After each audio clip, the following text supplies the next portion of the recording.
Yes, I'm going to talk a bit about the first contact. Whoever of you thought it's about this first contact has now the chance to leave the room. I'm not going to talk about this. I'm going to talk about things like that. Registration forms.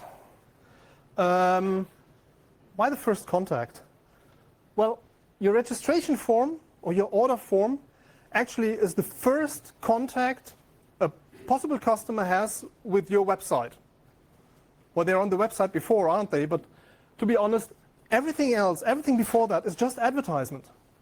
You have a nice, shiny website, and as soon as you get to the registration process, that's the point where, well, where we actually talk business. Yeah, who am I? You already introduced me. I'm a kind of regular speaker at conferences. I'm actually a software developer at a company called BitExpert. I do co-organize a user group. I created php.ug. I'm involved in calling all papers. I do maintain open source stuff and whatnot. Before I start, I want to give you a short disclaimer. This is a rant. I'm not a UX person. I am a PHP developer. I'm a backend developer, actually. I'm not a lawyer, and I can't write, obviously. I'm just a user. I'm just a person that has to use these registration forms. And this is most of the time just what I encountered and what just doesn't make sense. And yes, high school of street knowledge and whatnot. What am I going to talk about, or what do I want to show you? Some examples. This, for example, is a registration form. I'm pretty sure a lot of you already have seen that and already have forgotten about it. This is a not so nice example. This is a pretty cool example, actually. I'm pretty sure every one of you has used that one and already forgotten about it. And this is also a pretty cool one. Also, I think most of you have used that one. One that most of you probably haven't used is this one. So which of these four would you like to actually use? I'm pretty sure this is not number one. A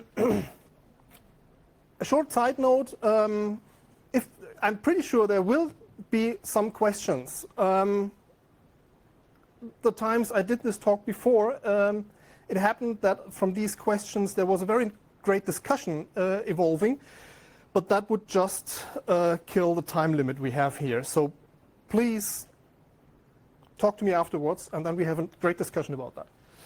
So what is for me the most, or one of the annoying things here is they are calling for a first name and a second name.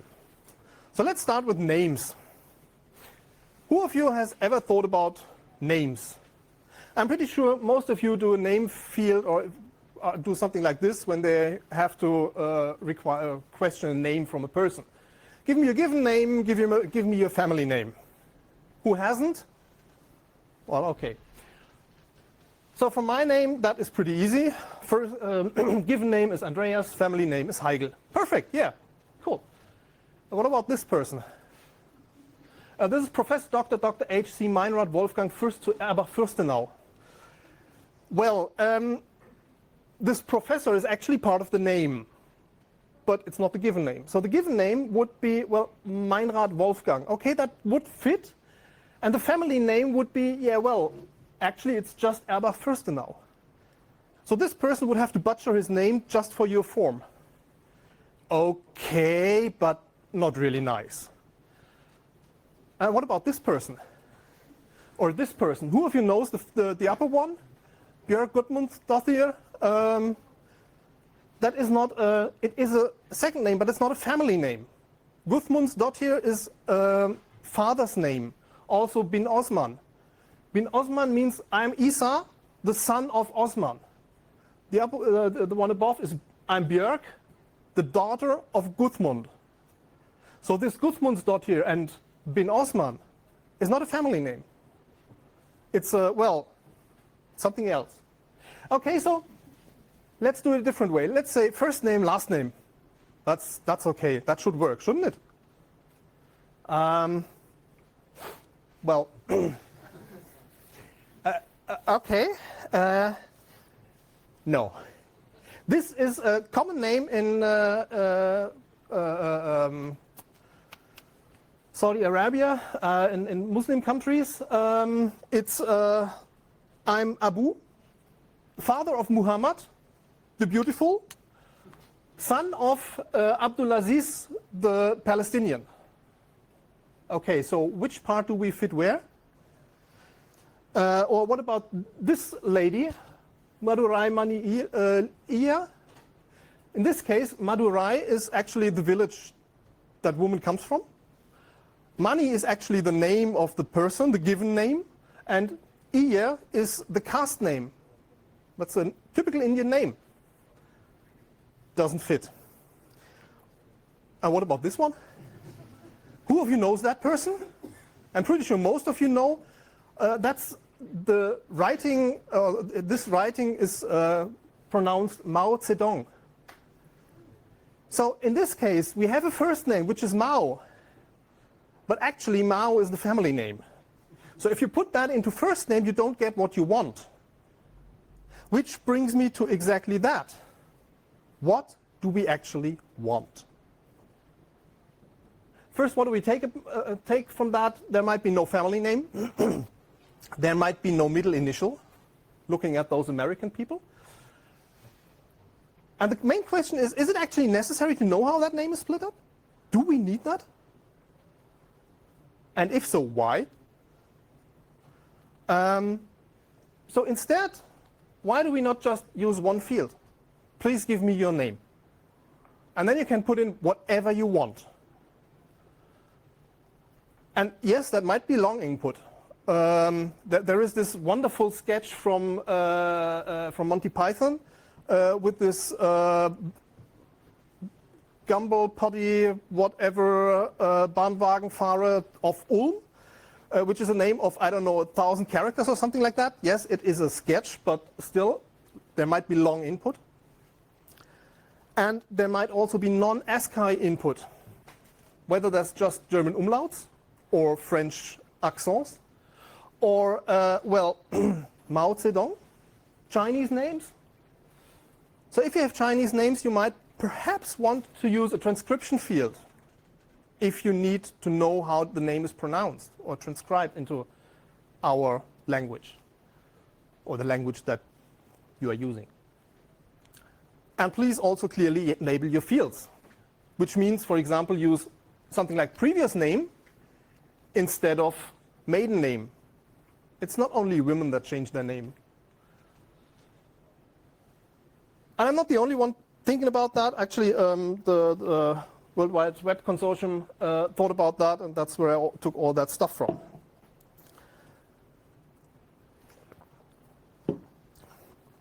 So what's next? What usually comes if people want to split up the name field? Yeah, well, but we want to know how to address that person. We want to write a letter to Dear Mr. Smith or Dear Mrs. Smith. Which brings us to the next thing, gender. Yeah, there is male and there's female, and by now we know there might be something else. Gender is definitely not binary. So also having a field in your database like male, yes or no, no. Which does not mean the male, but you know what I mean. So the main question is, do you actually need the gender? And if you need it, what do you need it for? Is it marketing that want to address Mrs. Smith? Well, ask for pronouns, for example. That might be a possibility. Or just add a field. Hey, how do you want to be addressed? And then the person can put in whatever they want. And I'm pretty sure if they want to add, they would want to put in Superman in here, they will grin every time they get a newsletter to Hi Superman. And that's okay.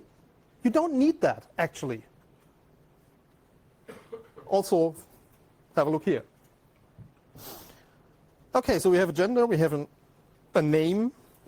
What do we need most of the time also? We need emails. That is one of the points where I think this form is a bit weird, because do they think I'm stupid? Do they actually think I'm stupid? I'm so stupid that I can't write my email twice? That I have to write my email twice? That I can't get it right on the first try? I mean, in the password field, that's okay because I can't see what I type in, usually. But hey, really? There is no need to request the email address twice. Because you don't ask them for their physical address twice, do you? If you want to ship something to them. Well, sometimes that would be helpful. My wife just recently had that because they got a parcel back because she wrote the address wrongly. But no one does that. Because you will send an opt-in email anyway.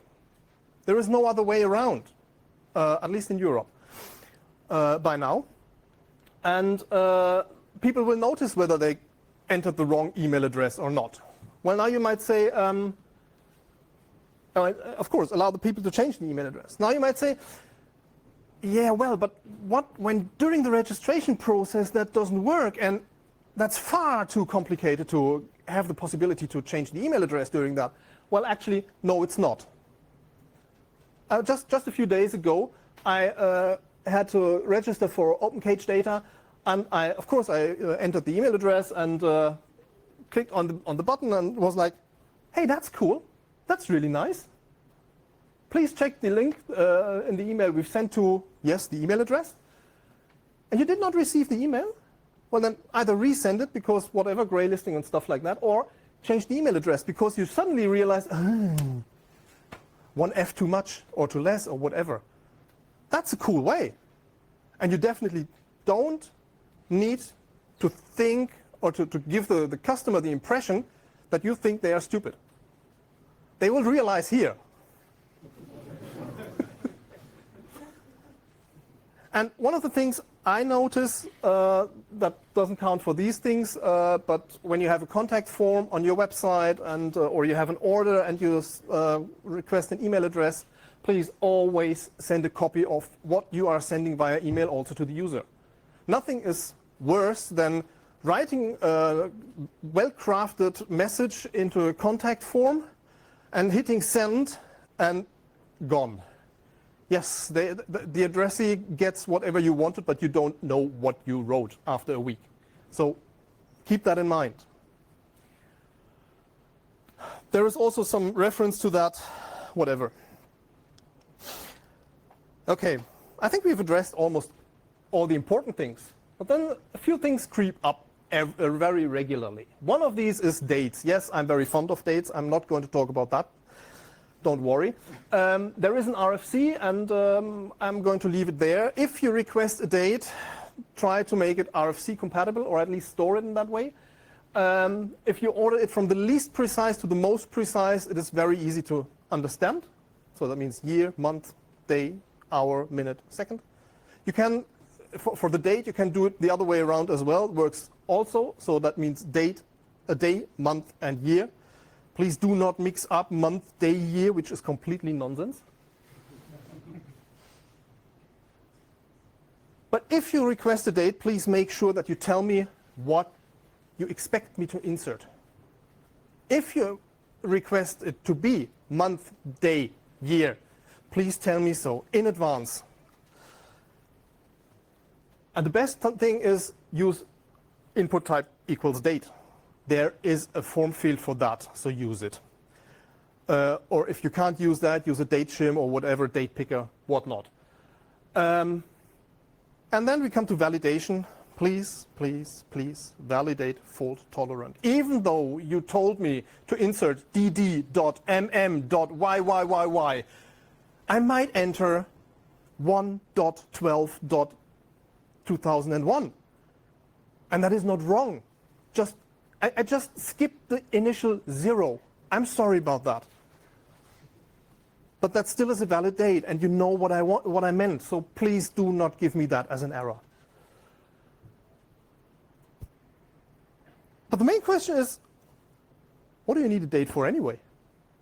I mean, if you want a shipping date, I'm not the person telling you when you can ship my items.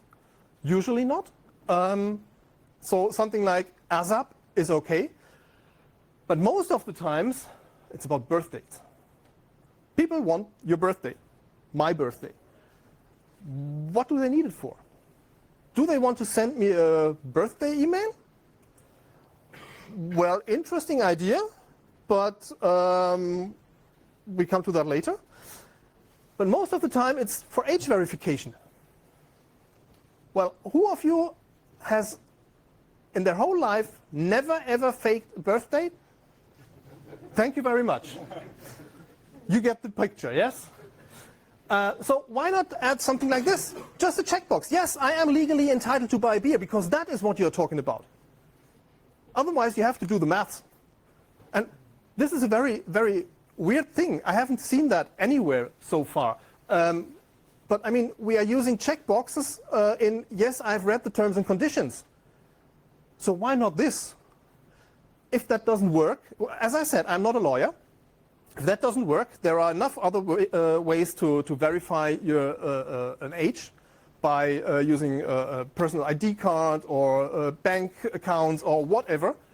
So if you want an age verification, do exactly that, an age verification, and don't ask me for a birthday. There are also some references. I'll skip those. You can go through them if you want to go through the slides later on. As I said, birthday. People want a birthday usually. That brings me to required fields.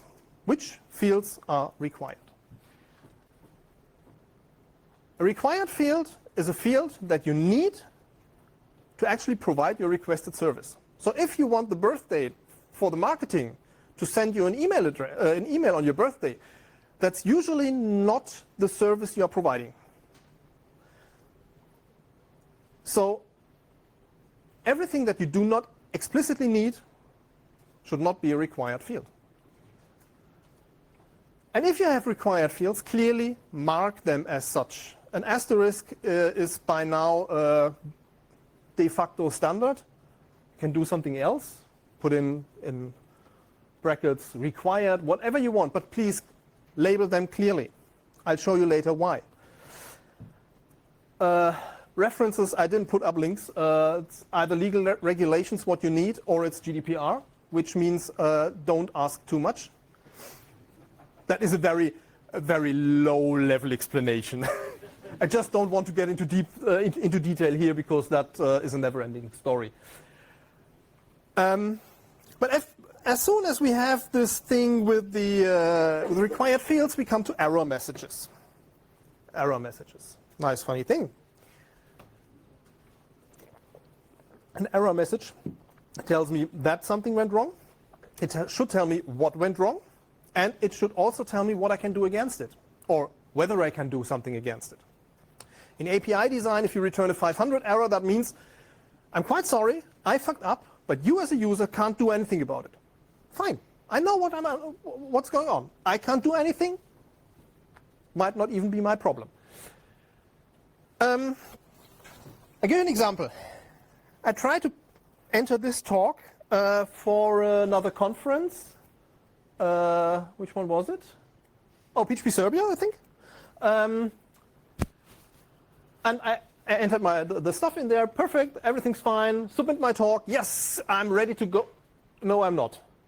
The first thing was, okay, if you have an error message, please do it in a way that one can read it actually. But I'm not going into detail on that.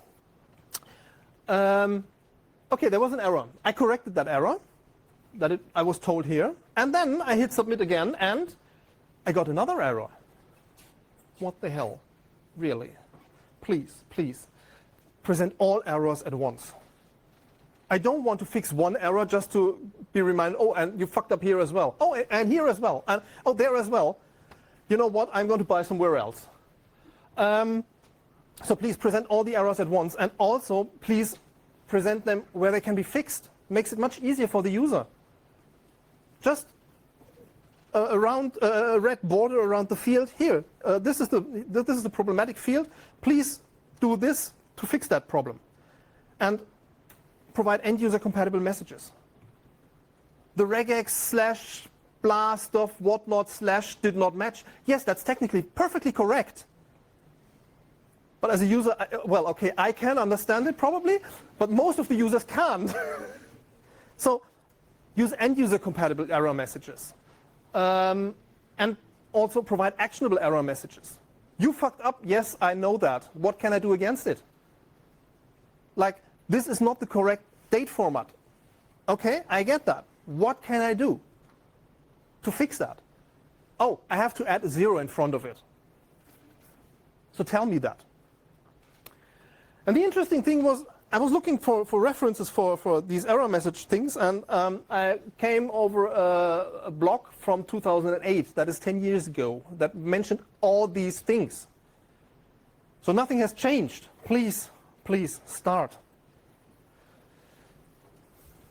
Okay, one thing I've actually forgotten. When I register, well, okay, when I go to a shopping site and I'm doing my shopping, everything's fine. I get through with that. But when I want to register for GitHub, GitLab, Twitter, whatever, I need another thing, which is a required field in a way, which is a password. Well, what can I say about passwords?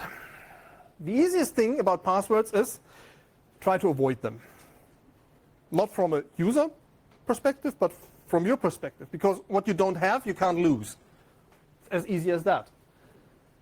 So if you are able to use external sources, like, for example, OAuth, or XAML, or LDAP, or Kerberos, or whatever, use them. Makes it easier for the users because they don't have to remember 15 different passwords. And it makes it easier for you because you don't have to remember a password at all because you don't need to store it. You just request, check with someone else, is that correct? Yes, it is, thank you. If you do something like that, especially for OAuth, use different providers. It's nice to have a Facebook login button, but there might be people that don't use Facebook. I've heard that. Or there might be people that don't use Twitter. I had that actually when on php.ug, where people could log in only with Twitter. Yes, do as I say, not as I do.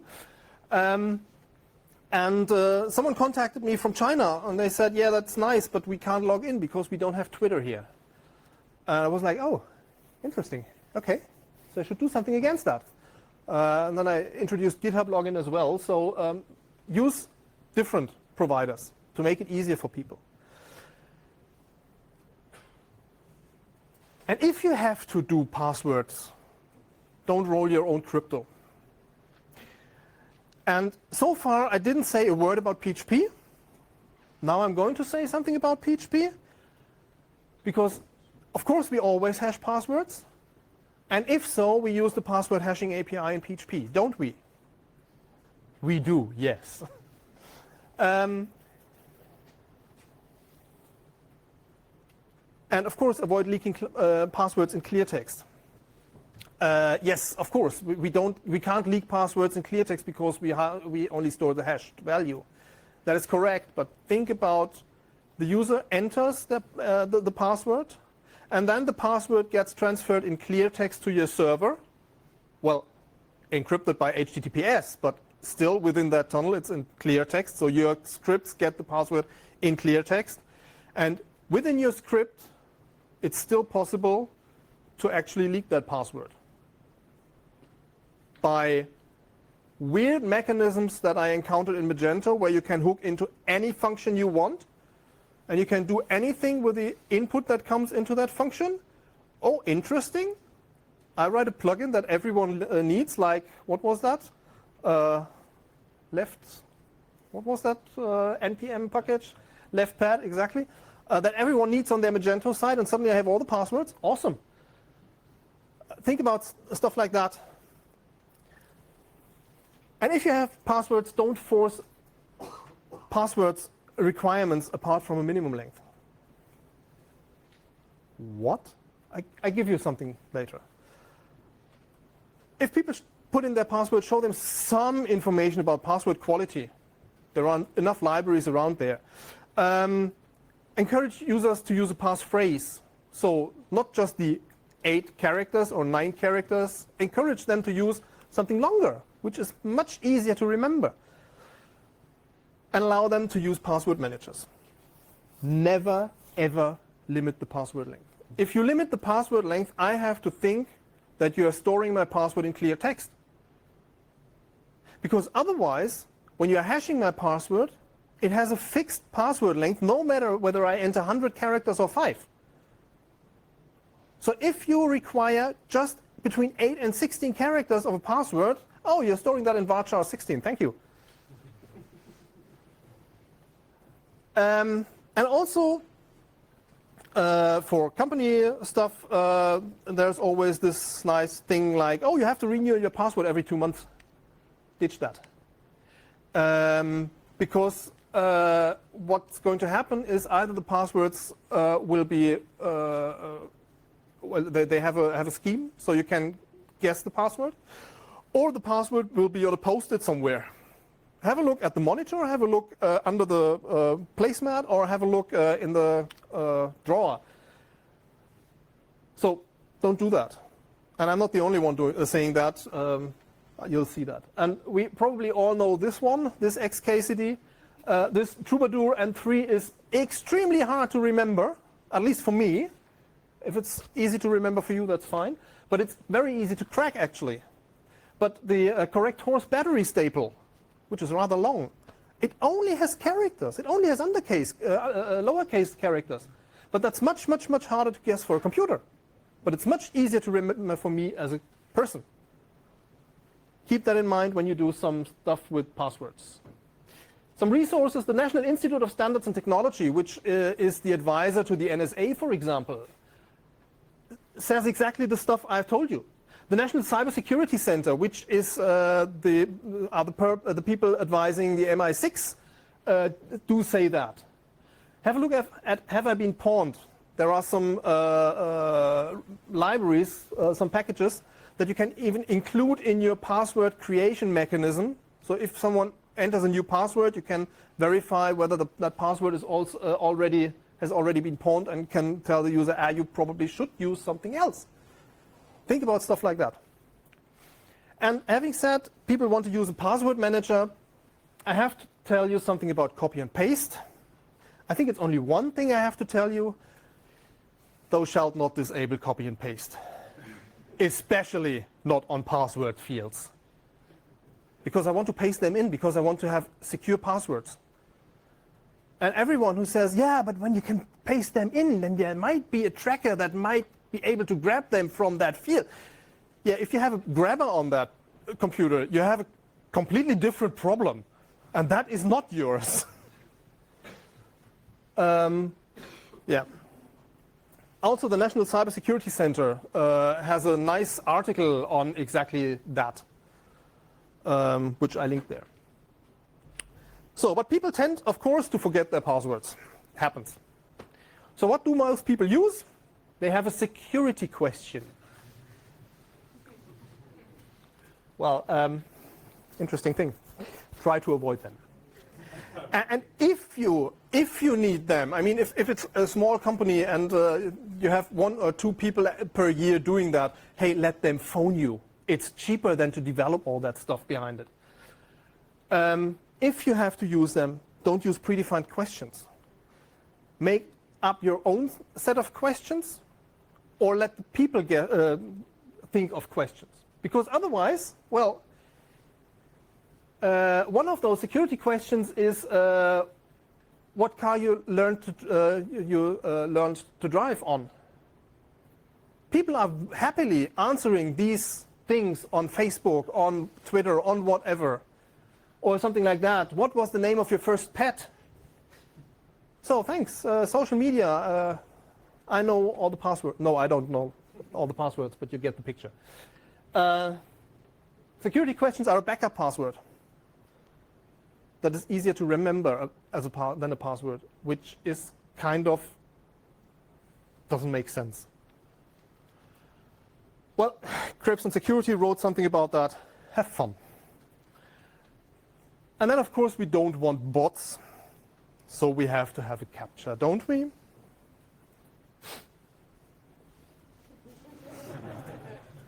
Anything else? in most of the captures, at least when you use reCAPTCHA, we have to identify that we are a human person by knowing how a stop sign looks. Does that make a Tesla a human person?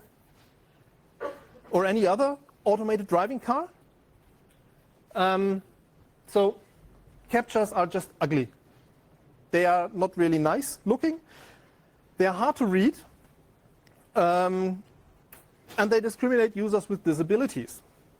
Unless you have some advanced technique behind that you can request them to listen to something and enter the stuff or whatever. And they use the users as workforce. Every time you don't solve a CAPTCHA by not clicking all the stop signs, a Tesla will cause an accident. Well, kind of. You know what I get at. But still we need some protection. So what are the alternatives? One of the alternatives is a honeypot. Who of you has heard of a honeypot? Okay, so for the rest of us, a honeypot is a trap. It is a field that is within your form. And usually the spammers grab your form and see, oh, there is a field, so I enter something. But you require this field to be empty. So as soon as someone enters something, you know, got you. That's spam, so just filter it out. There are a lot of libraries around to use something like that. There are simple math captchas. What is 3 plus 5? They're easy to solve for most of the people. Well, you probably shouldn't ask for the square root of pi, but okay. And if it's about accessing stuff, use two-factor verification. Helps as well. And then I stumbled upon UnCAPTCHA. Who of you has heard of that? That's a pretty awesome project.